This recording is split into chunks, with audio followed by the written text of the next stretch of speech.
Hi, this is Gary White from Metro TV, and I am here with Heather Funk Gotlib, who is a communications and content manager for the Belle of Louisville, Belle of Louisville riverboats, because we actually have 3 boats down here that we're going to talk about. Exactly. And we're here to talk about the flooding impact and what it's having on the 3 boats that we have in our harbor. And as you can see down there, and we'll step over here a little bit so we can get a better view. Come over here, Heather, with me if you would, of the 3 boats that we have in our harbor. Tell us the names of each one of them. Yes, so we have the Mary M. Miller. So that boat was built in 1985. That's our newest riverboat. And then we have 2 National Historic Landmarks. The Belle of Louisville that everybody knows. It's the icon of our city. She's 111 years old now, so she's beginning her 111th season. So April 19th is her tentative first public cruise date, and so we're hoping everything's on track for that. And then beyond that is the boat that's actually been on the Ohio River the longest, which is the Mayor Andrew Broadus. It's the world's only inland life-saving station, and it's actually been here on the Ohio River at 3rd and River since 1929.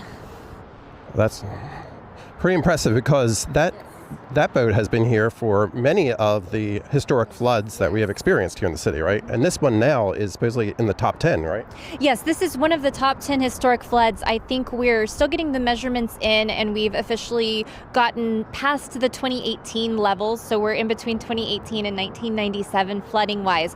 But our crew, because the Belle is such a specialized but also a special place, many of them have been with us for so many years that we do have crew members who were working at the Belle in 1997. And so they have the playbook for that. And so they do know what sorts of preparations to make. And we have even more crew that was working here in 2018. So everybody really had a plan in place and started the preparations on Thursday and Friday, and then by Saturday everybody was really ready to go. And so because we are National Historic Landmarks, we've had staff on site on the boats 24 hours a day. And so if you are down here at the boats, I know a lot of people have been coming to observe the floodwater because it really is something to see. And so you can see, every 8 hours we're doing shift changes, and we're literally taking a rowboat out when the water levels are a little lower and it's actually accessible by bridges. We have what we call staging, so people can walk over the water.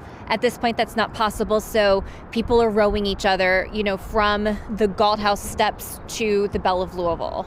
That's great. Yes. Okay. And so it is a historic, or is the Belle the only historic? The Belle and the Mayor Andrew Broadus, which is our ticket office and our administrative office, are 2 National Historic Landmarks. Yes. Okay. So as we're taking a look down at the water here, we can see the top of some of the light posts. Yes. Can you just situate people, if they have never been here, what's normally this would look like? Yes, so the Belle is in the spot it would normally be, but it would be about 20 feet lower. So the river has risen. The normal water level would be about 12 feet. And so today at the flood crest level, it's at about above 35, 36 feet. And so you can see those lampposts are completely covered. Those lampposts are over on the 3rd Street Wharf. So underneath that's actually a traffic circle. And so you can see where the 3rd Street ramp is actually submerged as well. So we do know that when that happens, that is when the floodwaters have actually risen above sort of minor and moderate flooding to that sort of major level. Yes. What kind of impact on the boat itself does flooding like this have? Well, so luckily we have made sure that the moorings are tighter, and we've got more ropes so that the boat is actually tied down a little bit more firmly than it normally would be. You can see it's tied really closely to those concrete pillars right there. So it's obviously not going anywhere. One of the things we do have to worry about is things float down river. So when the water starts moving, it can go really fast and it takes things with it. And so one of the things that the people who are on staff with us have to make sure doesn't happen is having things actually hit the boat. You can see that whole trees will come down in the water and things like that. So one of the things we have to do is make sure that that doesn't happen. So we, have to keep all of that out. And that's one of the things that also makes prevents us from cruising, when the water is high like this, as well as we don't want to have those sorts of things damage our historic landmarks when we're out in the water. Absolutely.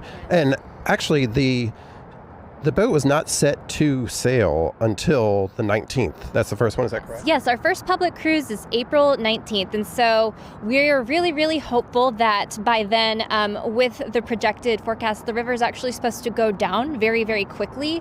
And so we're hoping that by then everything will be cleaned out. The next step after this is it will be picking up all the debris, and our crew is very, very meticulous, recycling everything that comes up out of the water that needs to be recycled, and then power washing and shoveling mud.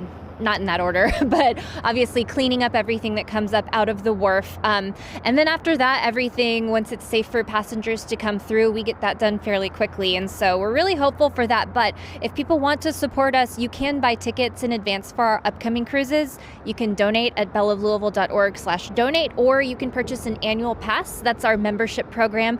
And proceeds for that do go towards supporting our riverboats. And it also provides you with unlimited leisure cruises for an entire year from the date of purchase. Yes. Now, so it went up rather quickly. We saw that.